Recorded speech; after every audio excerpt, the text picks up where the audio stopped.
Welcome to the G5 Hive and our next installment of our Worker Bee series, where we deep dive into the G5 college football landscape with the folks that know the teams the best.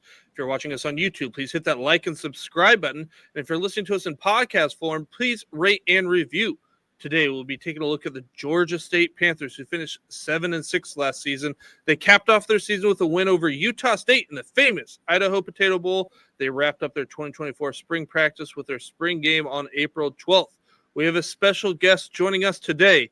He is a Georgia State alumni. He is a former walk-on. He covers Georgia State for 24/7 Sports. He is Ben Moore. Ben can be found at Ben Moore 24/7 on X. Welcome to the show, Ben. Yeah, thanks for having me. Appreciate it. Appreciate the time today. We are glad to have you on. Why don't you tell us a little bit more about yourself and what led you to be interested in sports journalism and then end up here covering Georgia State Panthers? Yeah, it's a great question. Went to high school in Metro Atlanta, just south of the city, and always enjoyed writing. Wanted to write, enjoyed writing. I was an old school newspaper guy. Read the newspaper basically every day, and getting to see folks get close to the games and go from there was always appealing to me. Atlanta obviously being a huge market, I think number 6 now in the country, but was certainly big, had pro sports, college sports, wanted to do that as well. Stayed home for school, and journalism was always the priority there. Enjoyed writing and enjoying being around it, and been fortunate to cover the Panthers program since practice, number 1 in 2009, and it's one of the newer college football programs, especially in this market in the Southeast, and some others have popped FBS since from Georgia, but been a lot of fun. It's been a bumpy ride. It's been an interesting learning experience for sure, and I'm just really fortunate to have great folks that have been along with me on the journey, and have been able to accumulate a lot of great staff and a lot of folks that have come and wrote for me and my site, and just fortunate, obviously, to talk to folks like you and brag on the site and talk Panthers football, which is something I can do every day. Love to hear it. Yeah, we want to bring all the eyes to the G5 that we can, because, with the playoff expanding to now get in a G5 member is huge. And now, all these other G5 teams that only really cared about their team, well, now they're kind of curious about everybody else's team. And this is a good way to get to know everybody. So the Panthers here had a crazy offseason. We got head coach Sean Elliott resigns during spring practice, time to become the tight ends coach there at South Carolina. What was it like around campus, around town when all that went down? Yeah, truthfully, it wasn't shocking. And I know most folks, certainly heard about that now. His family never moved. The 7 years he was here, Georgia State, never moved from Columbia, South Carolina, from his previous time coaching with the Gamecocks and Coach Steve Spurrier, and then Will Muschamp after that. So he was very frequently back in Columbia, going from Atlanta to Columbia to go be with his family every opportunity he was able to do. And, that I know put a strain on him personally. Family, I'm, family first guy. I could not, imagine working in a completely different city, hours away from my wife and kids either. So when the opportunity presented itself to join Shane Beamer's staff, he jumped on that and, exited the program. So once we had kind of heard whispers that he was exiting and exiting pretty quickly, there were several names that popped up that made a lot of sense. And one of those obviously was Del McGee. He had his son just committed and signed there, as well as native Georgian from Columbus, down south western part of the state, and has been on national championship staff there at the University of Georgia for 9 years. So he made a ton of sense. And while it was a little bit different, he certainly, Coach Elliott wasn't the first Sun Belt head coach to leave either. We saw Kane Womack leave, go join the Alabama staff, leave South Alabama. We've seen several around the G5 ranks as well go to NFL vacancies or other college vacancies. I think we were talking a little bit off air just about the shift of kind of the portal and NIL being teamed with, their amount of work, not only recruiting, but, recruiting and retaining their own players. I think all that weighed on Sean, and, Del has leaned into that in a big way, and it's certainly paid off so far in the 5 months he's been on campus in downtown Atlanta. Well, we talk about Coach McGee coming in, and I was going to ask, what does he bring for the Panthers on and off the field? You kind of touched on it there in the off the field, the NIL, the recruiting aspect. Well, what is he going to bring for this Panthers team on the offensive side of the ball? Yeah, I mean, he's a running backs coach. This team's going to run the football. He's going to have super talented running backs. He loaded up the running back room as well this offseason. And the Panthers were known to run the football. And Sean Elliott's tenure was about 65 to 35 run versus pass in his tenure.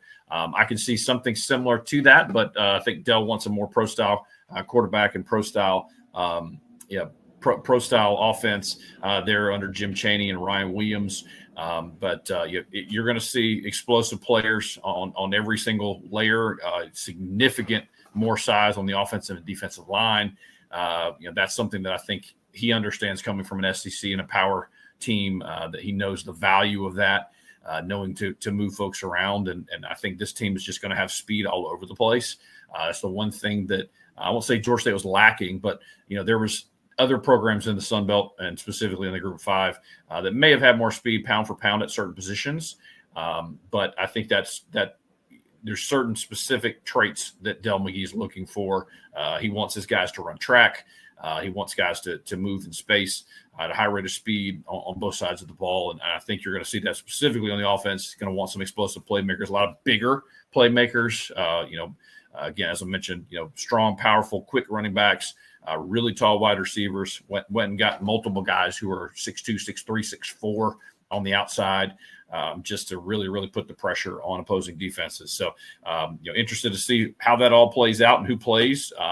Basically, I was told pretty early every single position on this roster is open for grabs with the new coach, new coaching staff, and the folks that embrace that competition will see the field there week 1 against Georgia Tech.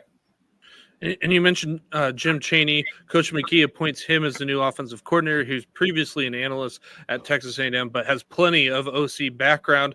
Can you describe the type of offense that Coach Chaney brings with him and plans to run there at Georgia State? I know you mentioned they're going to run the ball, but is there any more that you can elaborate there? Yeah, I mean, it's going to be more pro-style. He brought in 2 pro-style quarterbacks. Zach Gibson came over from Georgia Tech. Kristen Veyer came over, from Pitt. Guys that can want to throw the ball downfield, want to be able to hit the intermediate routes, utilizing multiple tight end sets.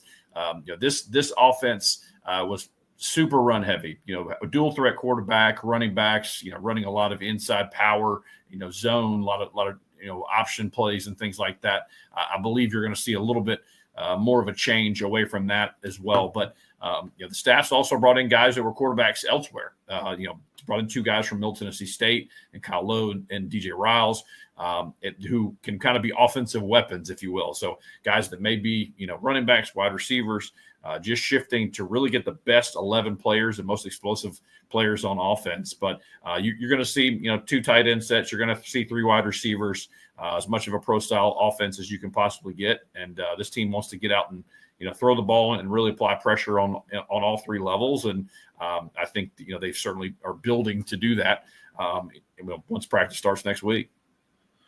And you touched on that quarterback room. So Darren Granger graduated, and then we were talking a little bit before, and McKay Lee Colacerdo, he retired from football, and they brought in those quarterbacks in the portal that you mentioned. Zach Gibson. The only thing that's different, I guess, about Zach Gibson versus Christian Veyer and the Middle Tennessee guys in Lowe and Riles is that Gibson was there in January while the other guys come in after spring. What should we make of this room heading into the fall? And do you think Gibson has a leg up because he was there in January, or what do you kind of see happening here week 1 against Georgia Tech?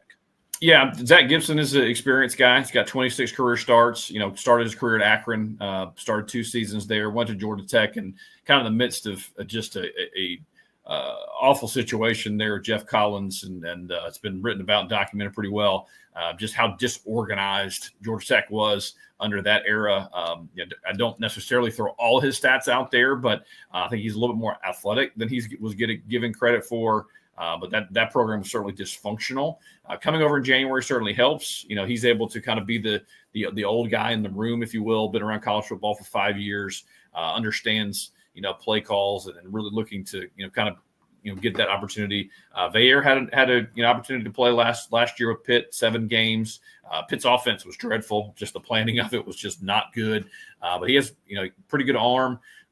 He's a guy that can push the pocket and really move around a little bit. Gibbs has probably got a little bit athleticism wise, but Vayer hadn't played a ton. I think that's where kind of Gibson gets that little bit of a nose right now. And even guys, I think the younger guys basically come in, probably be fighting for backup reps and opportunity, just to stay off that scout team at that point. So I do think it's a 2-horse race right now between those two, and just seeing what what they can do in fall camp and see who comes out and who's named the starter. Well, let's move over to that running game. Marcus Carroll's off to Missouri. He takes his 1,350 yards rushing and 13 touchdowns with him. KZ Adams also leaves, but he goes over to South Carolina State. Freddie Brock returns with some game experience for this Panther team. He had 307 yards and 1 touchdown on the ground last year. They bring in a late recruit that from Colorado, Savion Wilkerson. They've got Michelle Dukes from USF and Jordan Ford from Tulsa. And then a guy that a lot of people are intrigued about is CJ Beasley from Coastal Carolina, one of those guys that, I don't know, always kind of a thought that we would see more of and just didn't quite get to see it there at Coastal. We got Savion Wilkerson comes in after the spring, like you mentioned. Ford and Dukes also in after the spring. What can you tell us about this running back room? Yeah, it's really strong. A lot of experience, a lot of size, a lot of power. You mentioned CJ Beasley knows the Sun Belt extremely well, coming from Coastal Carolina.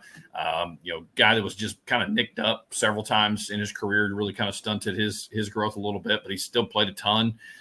Jordan Ford's an exciting prospect, as well as Wilkerson, coming from Colorado. Wasn't really used a ton at Colorado, so. The one thing that you look from where Del McGee came from, the University of Georgia, is they were more than happy to rotate 3 or 4 running backs and just really kind of, wear teams down. And I think that's what this staff has done this offseason is just address this need, because it went from, hey, you lose Marcus Carroll, one of the best running backs, in the country to Missouri. And now you can, throw, multiple bodies at the situation and see if guys can step right in and tote the rock. I was told long ago, if a head coach, it was a position coach of a specific unit at a previous camp, and especially is successful, that room should be the strongest. And you've seen it certainly so far. Sean Elliott was offensive line coach at South Carolina. Previous to that, Trent Miles was a wide receiver coach, at Notre Dame and Washington, a couple of their spots that way. So those rooms were always stocked. This running back room is loaded with guys that can tote the football. And but I do like the senior side of things. I mean, you've got Wilkerson, who's a senior, played better parts of 4 years. Beasley's played a ton of the Sun Belt. Ford's definitely a young guy that I like, that has some experience there with Tulsa. So you're going to have some experience, you're going to have some power, you're going to have some speed, and just let the best man win. So Carroll dominated those rushing attempts in 2023. Do you have a gut feel? I know we haven't been able to see a lot yet with camp starting this next week. Do you have a feeling on who that running back one or that guy who's going to take a first snap can be there in that room? I think it's honestly going to be open. It's one of the things too. I looked at when Dell was the running back coach at Georgia. You just look at the splits. I mean, you had leading rushers for sure, but I mean, you had guys getting 8, 10, 12 carries a game up and down that roster. So I think that's going to be the plan here as well. Again, I'd give it a little bit of edge to CJ Beasley if he's healthy, but I mean, I think every carry is up for grabs at this point. All right. Well, the Panthers wide receiver room took a big hit when leading receiver Robert Lewis transferred to Auburn. They also lost Jakari Carter. He was their 3rd leading receiver in 2023. That means 154 targets are up for grabs here in 2024. They brought back Curtis Thompson, Jakias Creedle, and Peter Kikwata. They had 67 targets between the 3 of them in 2023, but the biggest get may have been Talik Williams withdrew from the portal. He had 67 targets just himself last year, and he was their 2nd leading receiver. While they did lose guys to the portal, they brought some guys in. After the spring, they brought in Ted Hurst, and then Yosef Terry from USF. How do you feel about this wide receiver room going into summer, fall camp here? Yeah, really was. I thought coming, in spring was probably going to be one of the biggest question marks. One of the rooms that I had the biggest question marks, kind of going into the offseason. But as you mentioned, the staff is loaded up. Getting Talik back was huge. Just sheer speed.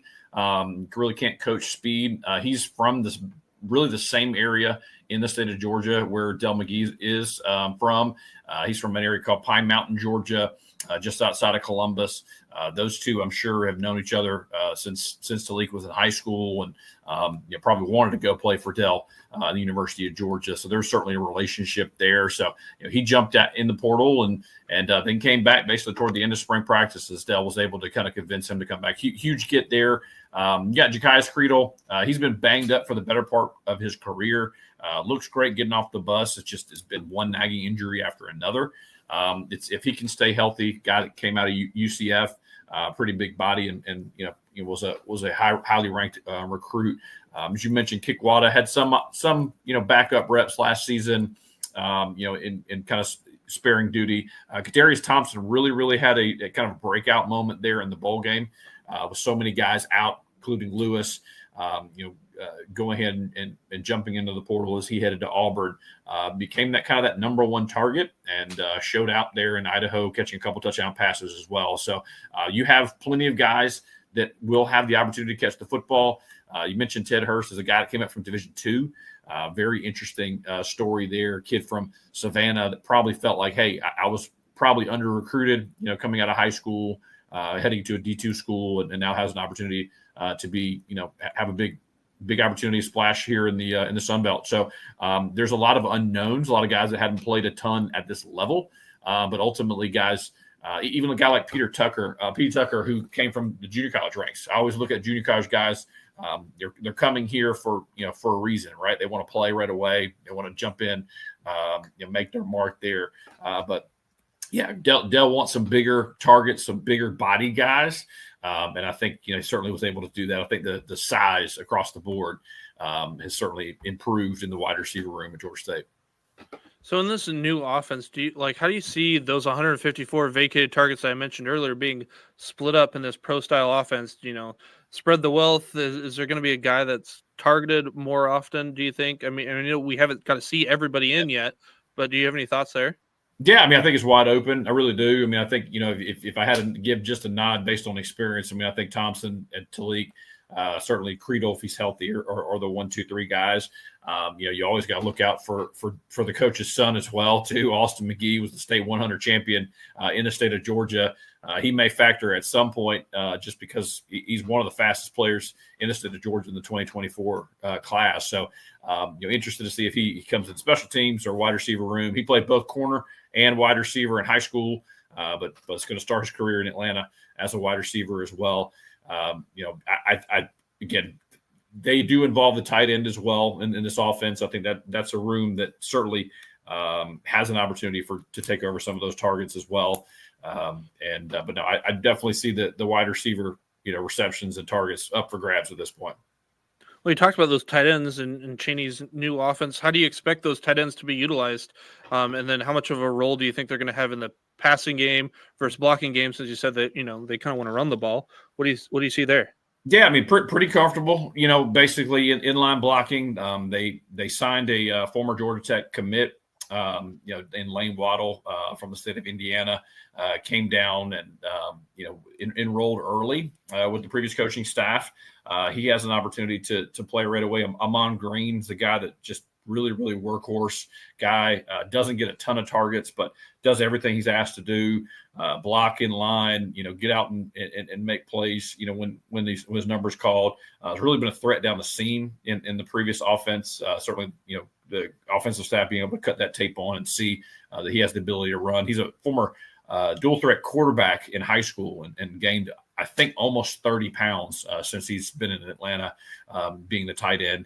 And just guy doesn't say a whole lot, just goes out there and does whatever is needed, and should get an opportunity to play as well. Waddle's kind of more the newer style tight end, being able to get out there and be the receiver out and open, being a big target, and him enrolling early has helped and getting him the opportunity that he should be able to to see some action as a young freshman. And again, the team that he was formerly committed to is the opponent week 1. So certainly a little bit of potential bad blood there. We'll see how that plays out. And this tight end room looks pretty good in terms of guys returning back here in 2023. You mentioned Ahmad Green, Avion McBride, and Chris Bird. They all return here for 2024. How did that group look in the spring? And then you mentioned their Waddle. Yeah, I mean that, and Bird, just to update on him. So he medically retired, so he's done there. But yeah, Waddle, Green, they're back. McBride is a really interesting prospect, just huge. I mean, 6'7", big body, big hands. Guy that just was former basketball player, has gained again a ton of weight, using the opportunity to get better, stronger. Been a really good target. Last year's a redshirt freshman, got on the field once Bird got hurt, and leveraged his opportunities. May not be a guy that's going to go and catch 35, 40 balls, but could see himself on the field quite often, especially in these 2 tight end sets, which I'm anticipating this Panthers offense to run. Well, week 1, who do you see lining up at tight end in those two formations of that Green and Waddle? That would be my guess at this point. Yeah, just depending on where we're looking. Yep, that would be my lean. All right, well, let's talk about this O-line. The Panthers lose 4 of their 5 offensive linemen. Left guard Jonathan Brown, center Avery Reese, left tackle Travis Glover. They all graduate.